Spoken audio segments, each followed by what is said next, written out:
Bienvenue à vous sur ce nouveau petit épisode qui va approfondir encore une fois ce pardon chrétien. Alors il est très difficile de pardonner. Et donc aujourd'hui nous allons nous demander, pardonner, est-il simplement un effort de notre part ou un véritable commandement chrétien? Est-ce une vertu du baptisé ou est-ce que Jésus nous l'ordonne?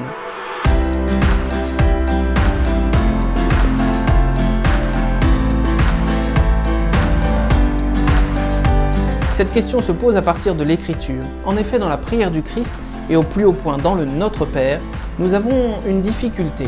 Quand Jésus nous dit « Pardonne-nous nos offenses comme nous pardonnons aussi à ceux qui nous ont offensés », est-ce que cela veut dire que pardonner les autres est une condition pour être pardonné par Dieu nous-mêmes? Il y a eu d'infinis débats évidemment théologiques sur cette phrase. Mais ce que nous pouvons dire déjà, c'est que l'infinie miséricorde de Dieu ne va jamais effacer notre propre responsabilité dans le pardon librement donné à ceux qui nous ont offensés. Nous sommes en effet des êtres libres et nous devons assumer cette liberté en faisant le bien. Si l'on refuse de pardonner, si l'on endurcit son cœur, eh bien, on va progressivement le fermer à la grâce divine, on va le fermer au pardon que Dieu lui-même nous donne dans la confession par exemple. Alors il est parfois extrêmement difficile de pardonner, il y a des souffrances immenses chez les personnes.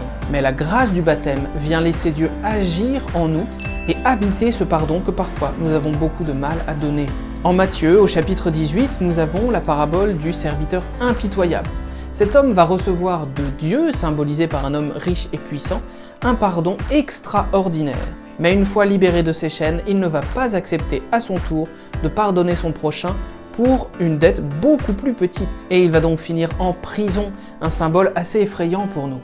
C'est ainsi que vous traitera mon Père Céleste si vous ne pardonnez pas à votre prochain du fond du cœur, nous dit le texte. Pardonner est donc véritablement un devoir si la personne reconnaît son tort et vient humblement nous demander ce pardon. Comme nous le dit l'Écriture, c'est presque plus important encore que de se rendre à la messe. Mais un problème se pose malheureusement assez souvent. Si l'offenseur ne va pas reconnaître ses torts, s'il ne vient pas vers moi pour demander humblement pardon, comment dois-je réagir? Cette situation se retrouve très souvent dans notre vie. Et en réalité, elle ne doit pas nous empêcher de nous-mêmes continuer à cheminer sur notre chemin de pardon donné à l'autre. Notre vie chrétienne consiste à apprendre à remettre sa dette à ceux qui ont des torts envers nous. Et nous ne devons pas hésiter à prier le Seigneur pour qu'il aide les personnes qui ont offensé à se rendre compte de leurs torts et à demander pardon. Merci d'avoir suivi ce nouveau petit épisode sur le pardon chrétien.